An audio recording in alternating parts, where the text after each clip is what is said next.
Buenas noches a todos y todas, bienvenidos al tercer Congreso de Experiencias Didácticas y Pedagógicas en Educación Virtual. Mi nombre es Joana Saldarriaga Montoya, soy licenciada en Ciencias Sociales de la Universidad Pedagógica Nacional, maestrante en Territorio, Conflicto y Cultura de la Universidad del Tolima y actualmente me desempeño como tutora de Ciencias Sociales, Económicas y Políticas en el Bachillerato Virtual de la Universidad de la Gran Colombia. El día de hoy vengo a presentarles mi ponencia, Literacidad en la Red, Estrategia para el Aprendizaje de la Geografía Crítica, la cual se inscribe en la línea Experiencias en Metodologías Virtuales para la Educación propuesta en este congreso. Bien, los temas que trabajaremos durante esta ponencia son, primero, los retos de la geografía escolar en Colombia, segundo, el aprendizaje de la geografía crítica y la literacidad informativa en red, las estrategias posibles para promover la literacidad con perspectiva crítica, teniendo en cuenta textos multimodales, trabajo de campo, pensamiento crítico, también la experiencia en el Bachillerato Virtual de la Universidad de la Gran Colombia, y para finalizar, unas conclusiones que lograré construir con sus aportes, críticas y reflexiones. La educación virtual ha replanteado la forma en la que se aprende, pues la emergencia de textos multimodales hace necesario que los tutores hagamos de la literacidad informativa de perspectiva crítica un referente para el análisis de los contenidos a los cuales acercamos a nuestros estudiantes y con los que se relacionan también de manera autónoma, lo cual para el caso de la geografía crítica es fundamental, pues el aprendizaje de esta requiere consultar fuentes de la más variada naturaleza, que pueden estar permeadas por una fuerte carga ideológica, ante lo cual se debe tener cautela, para poder hacer no solo análisis profundos, sino también reflexiones constructivas aplicables desde el contexto de cada sujeto. Innegablemente, los lineamientos y estándares dados por la legislación en torno a la enseñanza de las ciencias sociales en Colombia no son los más óptimos. Sin embargo, se podría decir que la situación actual no es tan grave como la que se vivió a finales de la década de 1980, cuando se integran por primera vez la historia, la geografía y la democracia en un solo campo ambiciosamente denominado ciencias sociales. Dicha reforma se puede decir que constituye un golpe para la geografía, pues, según Hurtado, se plantean 30 indicadores básicos para enseñar ciencias sociales, de los cuales 29 se asocian con la comprensión de procesos históricos y solo el último indicador hace énfasis en poder localizar todo lo aprendido en el espacio geográfico. Lamentablemente, el impacto de dicha reforma aún hace eco en el imaginario que se tiene respecto a la geografía, la cual, para muchas personas, incluidos lamentablemente bastantes docentes, es equivalente a hacer, o en el peor de los casos, copiar mapas y memorizar accidentes geográficos y divisiones administrativas. A pesar de que en los lineamientos curriculares generados por el Ministerio de Educación Nacional se habla de estrategias que busquen educación en la era de la globalización para el cambio y que promuevan la formación de ciudadanas y ciudadanos que comprendan y participen en su comunidad de manera responsable, justa, solidaria y democrática, o de que se hacen críticas a la enseñanza de una geografía memorística, permanece la visión de dicha ciencia como un saber técnico ligado exclusivamente a la localización, pues de acuerdo a los lineamientos curriculares de ciencias sociales, el Ministerio de Educación es consciente que durante la educación básica es importante y necesario que se formen los conceptos básicos y se practiquen métodos y técnicas propios de las diversas disciplinas que conforman las ciencias sociales. Por ejemplo, un educando que curse la básica y la media, aunque no sea un geógrafo, debe manejar elementos claves de cartografía. Es evidente que la geografía escolar se ve limitada a la cartografía, disciplina clave y obviamente polivalente, pero en la cual no se pueden seguir agotando los análisis espaciales, ya que, desde mi perspectiva,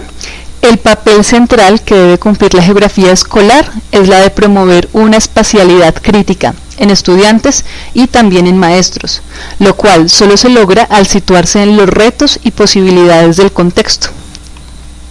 Ahora, en los estándares básicos de competencias en ciencias sociales formulados en 2004 y publicados bajo el nombre Formar en Ciencias, el Desafío, se reglamentan varios ítems, de hecho 9, agrupados en relaciones ambientales y espaciales, relacionados particularmente con la globalización, lo cual está relacionado con la moda en la que se ha convertido hablar de tal fenómeno como si fuera algo novedoso. En los estándares se refleja una visión del espacio como una dimensión ligada a lo económico y lo político, lo cual definitivamente es una mejoría respecto a la reforma de finales de 1980, en el cual el único ítem se refería a la localización. Por lo tanto, es evidente que se puede entrar a hablar de un espacio producido socialmente. Sin embargo, la crítica frente a la espacialidad en los lineamientos y estándares no se refiere a lo que dice el papel, sino respecto a las contradicciones que supone el hecho de que por un lado se busque promover una postura crítica en torno a factores que ponen en riesgo el derecho del ser humano a una alimentación sana y suficiente. Ese texto lo tomo directamente de los lineamientos. Bien, o sea, acá diríamos, bueno, si se está haciendo una propuesta en la que se reflexione sobre qué factores son los que ponen en riesgo la alimentación sana, una alimentación suficiente para la población, pues uno diría que hay que hacer una crítica frente al uso de la tierra, la desertización, los transgénicos, pero lo que vemos en la realidad nacional es que la tendencia es básicamente ir en detrimento de la soberanía política, económica y alimentaria, lo cual se evidencia con la firma de tratados de libre comercio que ponen a competir a un país como Colombia con una agricultura poco desarrollada, una agricultura que está abandonada por el Estado, la ponen a competir con una agricultura como la estadounidense, que pues es una agricultura bastante tecnificada desde la Revolución Verde. Entonces, esto lo que pone de manifiesto es la incoherencia entre la espacialidad, particularmente la territorialidad, propuesta en la legislación educativa y la que realmente se evidencia en la práctica. Por lo tanto, uno de los problemas centrales a los que nos enfrentamos los docentes o tutores de ciencias sociales, particularmente de geografía, y también pues, los estudiantes, es cómo abordar una espacialidad crítica y significativa, cuando en la cotidianidad elementos clave como el territorio y la territorialidad se ven cada vez más desdibujados. Frente a este desafío, se debe partir de la idea de que tanto estudiantes como tutores estamos en la obligación de involucrar en nuestras prácticas de guianza-aprendizaje la reflexión sobre las prácticas espaciales, pues no basta con que los estándares, los proyectos educativos institucionales y los proyectos de área de ciencias sociales repitan que se busca promover sujetos críticos, ya que esto no depende de cuántas veces se diga, sino de emplear estrategias constructivas que evidencien que dado que el espacio social es construido, lo podemos reconstruir, siendo la formación geográfica crítica un buen punto de partida. Bien, ya para cerrar en esta parte de introducción a la importancia de una geografía escolar crítica en Colombia, quiero enunciar algunos retos que considero que son importantes y que debemos tener siempre a la vista. Entonces, el primero sería transformar la visión de la geografía como una disciplina memorística, ya que la geografía va mucho más allá de saberse de memoria X cantidad de departamentos o de recitar también de memoria accidentes geográficos, como se dijo anteriormente. También ampliar el campo de estudio de la geografía escolar, integrando a sus análisis perspectivas políticas, económicas y bioculturales. Y también vincular las TIC al aprendizaje de la geografía crítica, tanto en la educación virtual, lógicamente eso es algo fundamental, como en la educación presencial. Y quiero en este caso también citar una frase de Estanislao Zuleta, este gran autodidacta pedagogo colombiano, que nos dice, la voy a leer pues para que la tengamos ahí presente, que en el caso de la enseñanza de la geografía, a un estudiante de bachillerato le enseñan los afluentes principales de los grandes ríos como el Magdalena, el Cauca, el Amazonas, y si no los aprende puede llegar hasta perder el año. En cambio, no se enseñan otros aspectos como por ejemplo, qué significa desde el punto de vista cultural, social y económico ser del trópico y no ser de un país de estaciones, o qué ha significado la montaña en la vida económica y cultural del país. Entonces, la reflexión que se puede tomar de esta frase de Estanislao Zuleta es que siempre que se vaya a trabajar cualquier ciencia, pero pues particularmente en el caso de las ciencias sociales y en este caso la geografía, hay que acudir al contexto del estudiante, al contexto del maestro, porque de ninguna otra forma se van a poder llegar a construir aprendizajes significativos que sirvan para transformar primero la realidad del estudiante y pues ya teniendo una visión más amplia la realidad social, que es lo que se propone en la educación, que es el bienestar para todos y todas. Entonces, ¿qué busca la geografía crítica? La geografía crítica es un paradigma que surge en la década de los años 70, básicamente. Los países en los que surge son Estados Unidos, Inglaterra y en el caso de América Latina, Brasil. Entonces, se pueden condensar de manera muy sintética los intereses de la geografía crítica en 3 campos particulares. Y es primero analizar el impacto del capitalismo y los medios de comunicación en las transformaciones socioespaciales. ¿Por qué? Pues porque el espacio es una producción social, derivada de relaciones económicas, relaciones culturales y relaciones políticas. También cuestionarse sobre los valores y funciones de las instituciones existentes, aquellas que en ocasiones, más que ayudar a resolver un problema, pues pueden ahondar sus causas sin que se lleve a una eliminación de las problemáticas reales. Y para finalizar, integrar los procesos sociales y los espaciales en el estudio de la realidad,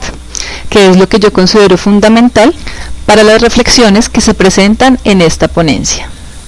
Atendiendo a lo anterior, se puede decir que en la experiencia que he tenido en Ciencias Sociales, Económicas y Políticas en el Bachillerato Virtual de la Universidad de la Gran Colombia, he podido encontrar que definitivamente los análisis políticos, económicos y culturales que pretende llevar a cabo la geografía crítica tienen cabida en la educación virtual, pues desde las prácticas educativas mediadas por las TICs es posible fomentar el pensamiento crítico, el cual, según Johnson, es un proceso en esencia activo que desencadena la acción, pues ejercer el pensamiento crítico exige una preparación y disposición absolutas de carácter activo en la dedicación de una manera reflexiva a los problemas y cuestiones que surgen en la vida cotidiana. Por tanto, las estrategias que debe emplear el tutor con miras a generar una concepción espacial, crítica y contextualizada deben partir del fomento de la literacidad informativa de perspectiva crítica, que según Daniel Cassani se basa en la conformación social del sentido del texto, que implica que el significado se construye en contextos sociales, políticos y culturales que provocan en los receptores unas interpretaciones determinadas históricamente y localmente, con lo cual comprender implica en una perspectiva social posicionarse. Con esto lo que quiere decir Cassani es que no hay objetividad ni parcialidad cuando se construye o se analiza un texto. Sin embargo, aquí hay que entrar a hacer una claridad frente a lo que se concibe como texto en la educación virtual, pues los contenidos con los que se encuentra el estudiante ya no son planos, es decir, en este modelo de aprendizaje se busca la integración de textos multimodales, que pueden ser videos, imágenes, animaciones, audio, infografías, a las prácticas educativas. Por ende, tanto tutores como estudiantes nos enfrentamos al reto de seleccionar los contenidos de acuerdo a su validez, pues ante la presencia cada vez mayor de experiencias colaborativas como las wikis y foros, las habilidades de rastreo y de análisis de la información deben hacerse cada vez más fuertes. Frente a esto se debe propender por desarrollar protocolos de búsqueda eficientes y eficaces, que en el caso del aprendizaje de la geografía crítica promuevan no solo el aprendizaje conceptual, sino también el afianzamiento de la sensibilidad en torno a las problemáticas espaciales que confluyen en el contexto del estudiante. En la construcción de un protocolo para el desarrollo de estrategias que promuevan la literacidad informativa en la enseñanza de la geografía crítica, se han implementado las siguientes estrategias que se ejemplificarán con casos concretos de actividades desarrolladas en el Bachillerato Virtual de la Universidad de la Gran Colombia durante el año 2013. Estas estrategias van en dos sentidos: las que debe seguir el tutor y a las que se deben acercar los estudiantes cuando se enfrentan a cualquier texto multimodal. Para eso, Daniel Cassani, que es un autor fuerte en el ámbito de la literacidad crítica, él nos plantea las siguientes estrategias que podemos utilizar como tutores. Entonces, lo primero es trabajar la interpretación con todo tipo de textos, utilizar textos auténticos. Esto es fundamental, pues el trabajo de un tutor virtual también es acercar a los estudiantes a la producción del conocimiento. Por lo tanto, la idea es no solo entrar a utilizar textos producidos por otras personas, sino que el tutor sea quien los produzca, para asimismo entrar en un proceso de aprendizaje constante que fortalezca el desarrollo de las actividades con los estudiantes. También, y algo que es muy importante y que se ha desarrollado en el área de ciencias sociales, es utilizar textos paralelos, opuestos o relacionados. Entonces, brindo un ejemplo para esto. Si yo quiero que los estudiantes identifiquen desde la geografía, por supuesto, cuáles son las dinámicas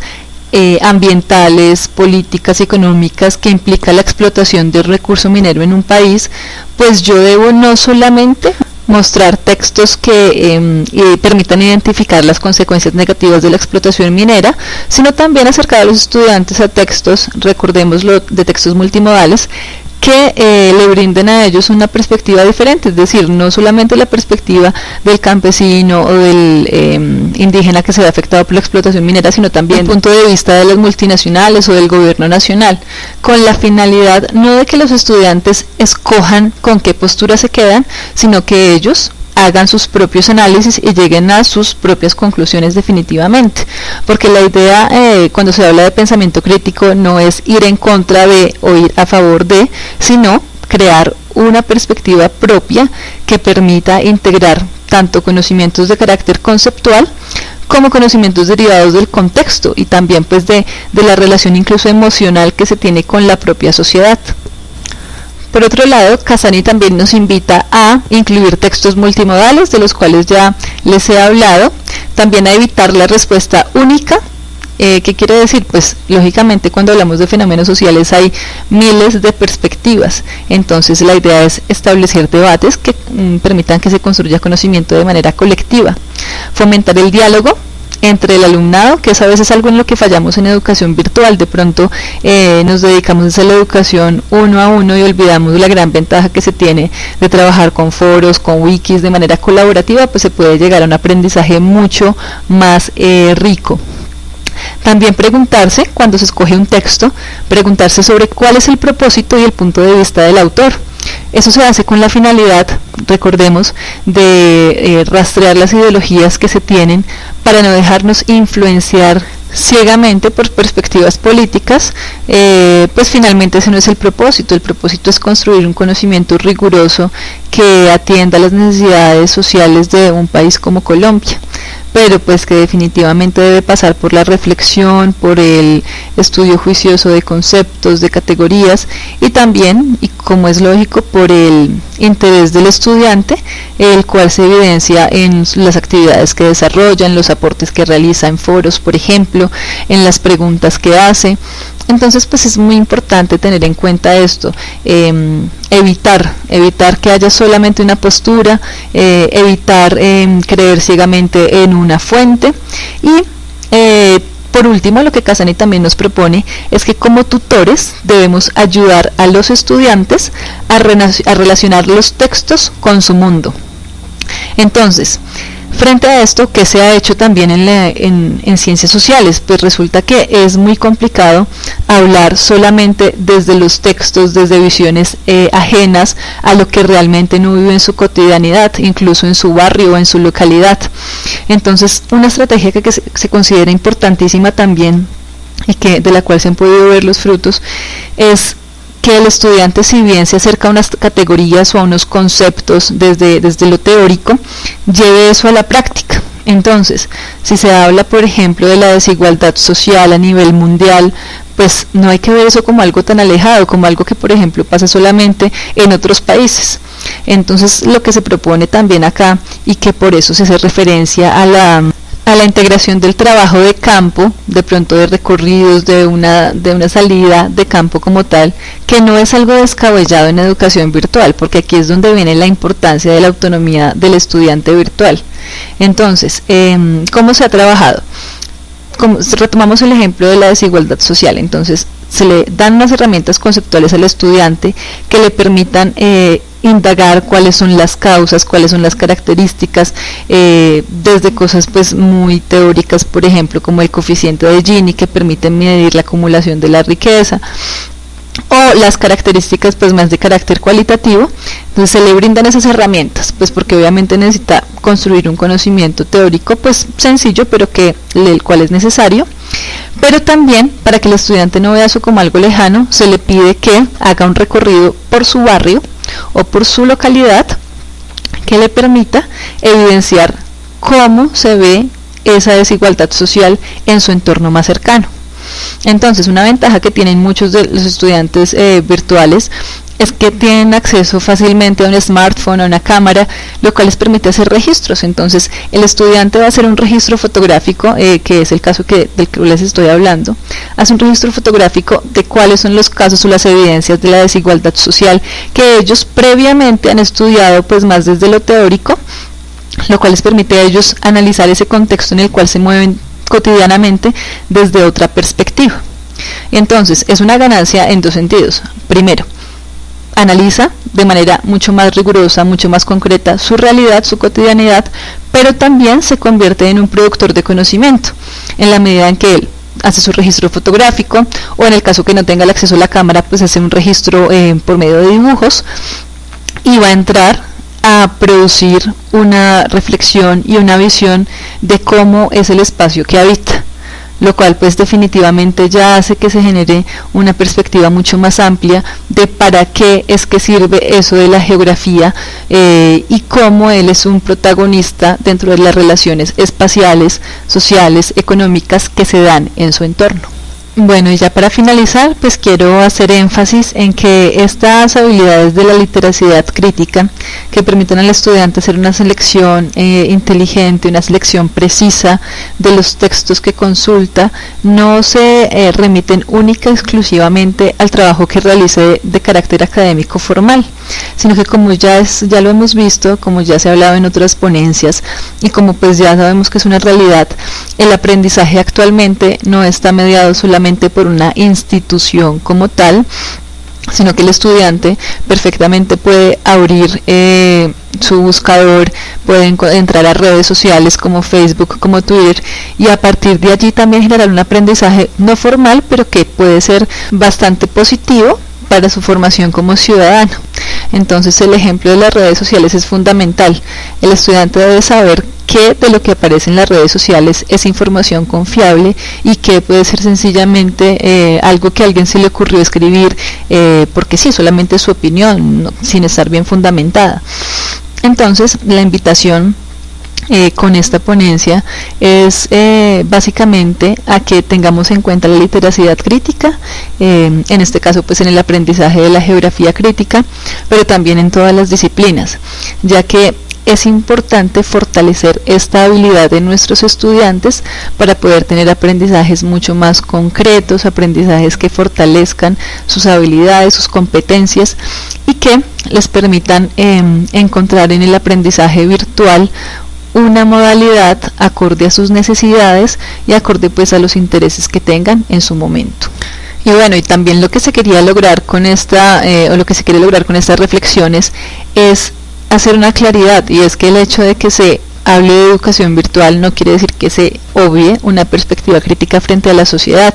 porque pues si bien estamos mediados es por las TIC y pues por la virtualidad como tal, estamos emplazados en un mundo real con unas problemáticas reales, las cuales debemos analizar siempre de manera muy firme y muy constante. Entonces pues bien, con esto doy fin a mi ponencia, agradezco mucho su atención y estoy atenta en este momento a las preguntas, sugerencias, críticas o reflexiones que quieran compartir conmigo y pues con todos los participantes en el Congreso. Recuerden que si quieren información adicional o si tienen algo más pues que puedan aportar, no ahora sino pues en otro momento, mi correo es yoa.samo@hotmail.com.